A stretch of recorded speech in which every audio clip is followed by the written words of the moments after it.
Hello और नमस्कार। आप सुन रहे हैं किसान तक पॉडकास्ट और मेरा नाम है प्रगति सक्सेना। बंगाल का भारतीय सिनेमा में अप्रतिम योगदान रहा है। जब भी कभी भारतीय और बंगाली सिनेमा की बात होती है तो सबसे पहले जुबान पर आता है नाम सत्यजीत रे का। सत्यजीत रे, ऋत्विक घटक, बिमल रॉय, मृणाल सेन, ऋतुपर्णो घोष जैसे नामों से फिल्मों के शौकीन भारतीय परिचित होते ही हैं। बेशक भारतीय सिनेमा को अंतर्राष्ट्रीय फलक पर प्रतिष्ठा दिलाने का श्रेय सत्यजीत रे को जाता है, लेकिन रे से पहले भी बंगाल की जमीन पर बहुत प्रतिभावान फिल्म निर्देशक अच्छी और प्रासंगिक फिल्म बना रहे थे। ऐसे ही एक निर्देशक थे निमाई घोष।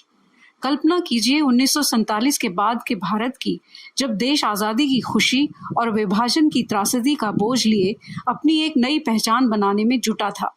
अव्यवस्था के बीच व्यवस्था बनाने का प्रयास और अपने लोगों से अलग होने की टीस के बीच रचनात्मक लोग देश की छवि को तिनका तिनका बनाने की कोशिश कर रहे थे, तो साथ ही अपने समाज की कमजोरियों और बुराइयों को भी हाईलाइट कर रहे थे, ताकि एक नए स्वस्थ और शांतिपूर्ण समाज का निर्माण किया जा सके। ऐसे में निमाई घोष, जो उस वक्त सिनेमेटोग्राफर के तौर पर काम कर रहे थे और मशहूर थिएटर ग्रुप इप्टा के सदस्य भी थे, उन्होंने विभाजन के दौरान किसानों की दुर्दशा पर फिल्म बनाने के बारे में सोचा। इससे पहले वे इप्टा द्वारा मंचित नबान्न नामक नाटक में काम कर चुके थे, जिसमें 1942-43 के अकाल के दौरान कलकत्ता में बेघर-बार और भूख से बेहाल ग्रामीणों के जीवन का मार्मिक चित्रण था। फिल्म छिन्नमूल का स्क्रीन प्ले लिखने के लिए उन्होंने सत्यजीत रे की मदद ली। उस वक्त तक सत्यजीत रे ने फिल्म निर्देशन का सफर शुरू नहीं किया था, लेकिन स्क्रीन प्ले लिखने में उनकी मदद उपयोगी साबित हुई। ऋत्विक घटक भी इप्टा के सदस्य थे। जब उन्हें मालूम हुआ कि निमाई फिल्म बना रहे हैं तो उन्होंने असिस्टेंट बनने की इच्छा जाहिर की। आखिरकार ऋत्विक को फिल्म में एक छोटी सी भूमिका दे दी गई।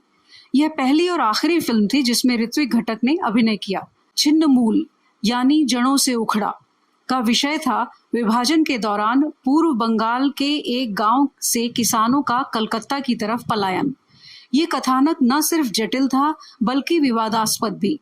इस इंसानी त्रासदी को शब्दों में बयान करना ही मुश्किल था, फिर फिल्मांकन तो लगभग नामुमकिन। लेकिन निमाई ने निश्चय कर लिया था। फिल्म की शूटिंग कठिन हालात में हुई। बजट तो कम ही था।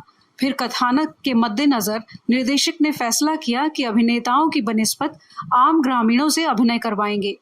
कुछ कलाकार इप्टा के थे और कुछ आमजन। ज्यादातर शॉट्स बाहर के थे, स्टूडियो के नहीं। तो इसीलिए निमाई ने गुरिल्ला तरीका अपनाया। चलती हुई ट्रेन में कैमरे को छिपाकर शूटिंग की गई। उस जमाने के कैमरे को छिपाना भी मुश्किल था, तो जाहिर है यह चोरी पकड़ी गई। किसी ने शिकायत लगा दी कि सांप्रदायिकता को हवा देने के लिए इस तरह की शूटिंग की जा रही है। नतीजतन गृह मंत्रालय ने सख्ती से मना कर दिया कि कोई शूटिंग नहीं की जाएगी। एक कोर्ट ऑर्डर के तहत पुलिस ने उनकी स्क्रिप्ट भी छीन ली। गृह मंत्रालय को कई स्तरों पर मनाया गया और फिर रेलवे के कुछ कर्मचारियों ने भी निमाई की मदद की। निमाई की टीम ने जिस किसी तरह से सियालदाह स्टेशन पर ट्रेनों में शूटिंग पूरी की। इस बात का श्रेय पूरी तरह से निमाई घोष के निर्देशन को जाता है कि उनके अभिनेता शरणार्थियों की भीड़ के साथ पूरी तरह घुल मिल जाते थे और मिड शॉट, लॉन्ग शॉट में अंदाजा ही नहीं लगाया जा सकता था कि कौन अभिनेता है और कौन नहीं। फिर क्लोजअप का सशक्त इस्तेमाल किया गया, बेघर-बार और अपनी जमीन से जुदा होने की अथाह पीड़ा को दर्शाने के लिए।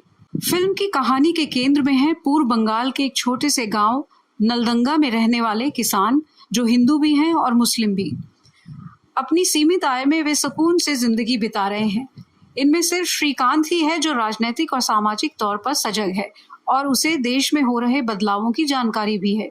विभाजन से ठीक पहले दो लालची लोग किसी षड्यंत्र में फंसाकर श्रीकांत को जेल भिजवा देते हैं। कुछ ही दिनों में दंगों की खबरें नलदंगा तक पहुंचती है तो वहां के किसान परेशान हो जाते हैं। उनकी इसी असुरक्षा की भावना का फायदा उठाकर ये दोनों लालची लोग किसानों को कम दामों में अपनी जमीन बेचने के लिए मना लेते हैं और उन्हें आश्वस्त कर देते हैं कि कलकत्ता पहुंचकर सब कुछ ठीक हो जाएगा। भोले भाले किसान इन लोगों के झांसे में आ जाते हैं।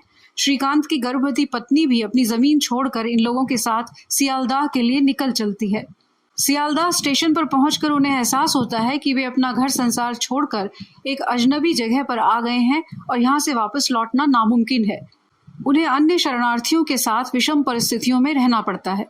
उधर श्रीकांत जेल से छूटकर अपने परिवार की तलाश में निकलता है और तमाम जद्दोजहद के बाद वह शरणार्थियों के बीच अपने गांव के लोगों और पत्नी को ढूंढ लेता है।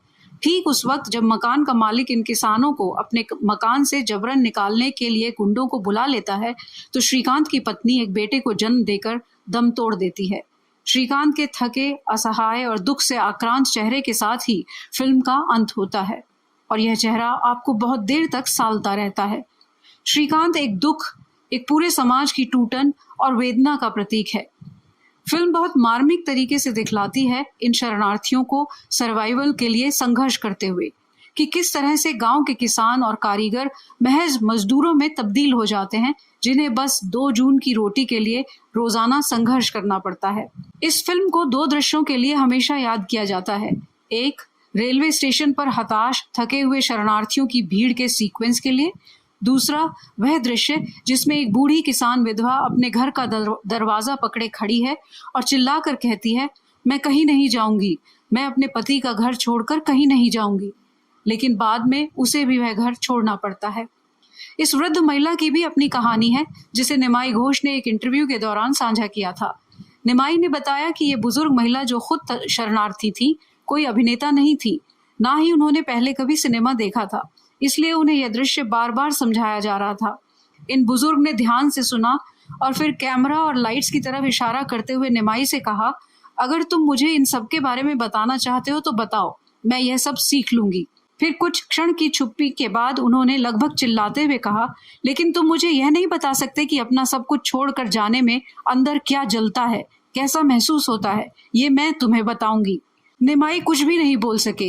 इंटरव्यू में ही उन्होंने बताया कि ये संवाद जो अब बांग्ला सिनेमा में ही नहीं, भारतीय सिनेमा में अमर हो चुके हैं, उन बुजुर्ग महिला ने खुद ही शूटिंग के दौरान बगैर किसी पूर्वाभ्यास के बोले थे। छिन्नमूल 1951 में रिलीज हुई। यह भारतीय सिनेमा की पहली नव यथार्थवादी फिल्म है और पार्टीशन पर बनी पहली फिल्म, लेकिन यह कुछ खास कारोबार नहीं कर पाई।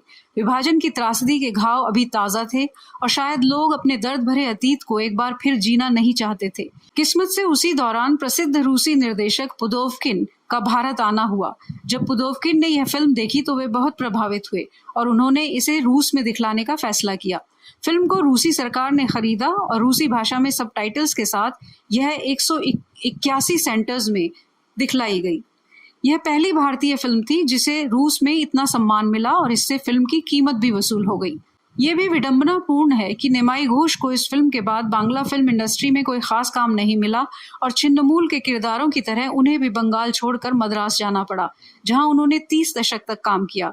1960 में उन्होंने तमिल में एक फिल्म बनाई, पाथी थेरियोडू पार, जिसे राष्ट्रीय सम्मान से नवाजा गया।